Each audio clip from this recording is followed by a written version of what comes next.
mu 'yan ƙasa ne, muna da haƙƙinmu, amma mu masu biyayya ne. Amma idan an cuce mu za mu ce Allah ya isa, kuma lokacin da za a neme mu yana zuwa.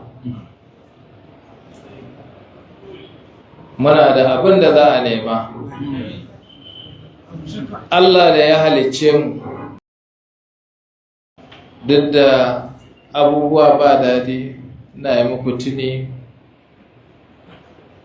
akwai ɗan uwanmu da yake kulle, kar kowa ya manta da shi da addu'a. Duk yadda ɗan uwanka ya shiga wani hali, ɗan uwanka ne. A duk yadda halin da ya tsinci kansa a ciki, mu ba ruwanmu, abinda muka sani ɗan uwanmu ne. Muna fatan Allah ya fito da shi, Allah ya yaye masa halin da yake ciki. A saninmu ba wanda ya taimaka a kafa wannan gwamnatin a wannan ƙasan kamar mu.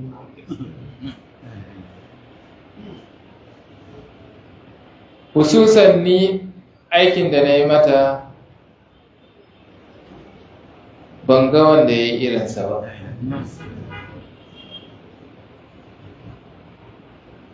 Ba a biya ni ba, kuma a kama min dan uwa a kulle.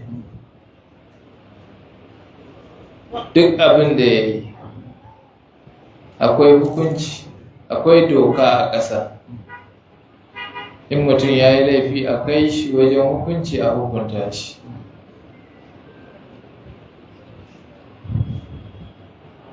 Ba sakamakon abin da muka yi ba kenan. Mu 'yan ƙasa ne, muna da haƙƙinmu, amma mu masu biyayya ne. Amma idan an cuce mu za mu ce Allah ya isa, kuma lokacin da za a neme mu yana zuwa. Muna da abin da za a nema. Allah da ya halicce mu ya ce ka yi sallah zan biya ka, ka yi azumi zan biya ka, ka je hajji in kana da dama zan biya ka. Balle mutum ɗan adam ya yi maka wa'adi ya saba, baya da haƙƙi ka bi shi kuma. A sako mana ɗan uwanmu, ban ma neman fitina, ban ma neman komai, amma addu'a da kunutu Allah ba zai hana mu yi ba. A duk wanda ya cuce mu, Allah ya isa, Allah ya isa, Allah ya isa, ba za mu daina faɗanta ba sai ranar da muka ga ɗan uwanmu. In laifi ya yi, a kai shi a nuna, a ce ga laifinsa, ga hukuncin da ya kamata ƙasa ta yanka a yi, ban ma da jayayya da haka. Amma cin zali, wayansu sun karɓi biliyan 50 sun je sun ce sun karɓa, ba abin da aka yi musu. Amma mutum ya karɓi don miliyan 2, a raba shi da iyalinsa wajen wata ɗaya, a hana kowa ya san inda yake. Ba abin da za mu ce sai Allah ya isa, saboda ban ma da ƙarfi, ban ma da komai sai Allah. Allah nan kuma ya isa.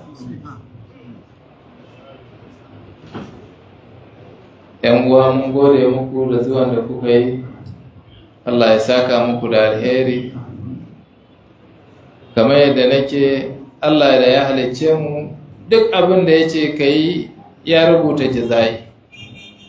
Saboda haka mutum idan bai biya maka bukatanka ba, kai ma kana da lokacin da za ka hana shi bukatansa.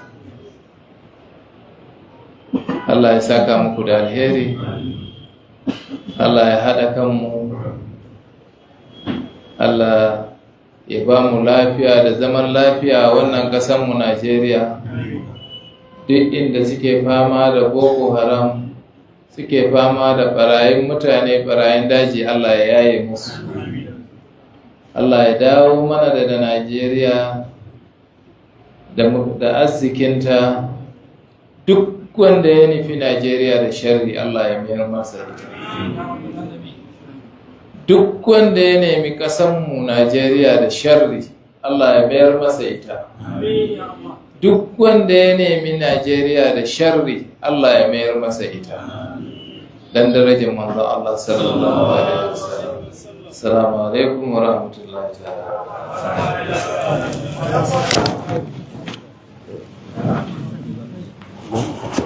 Zan kunci. Za a yi sallah. Na mubarak. Kira sallah.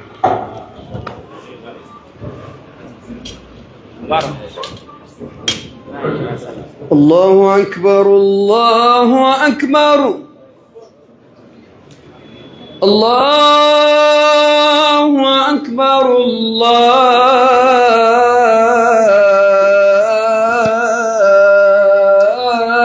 الله أكبر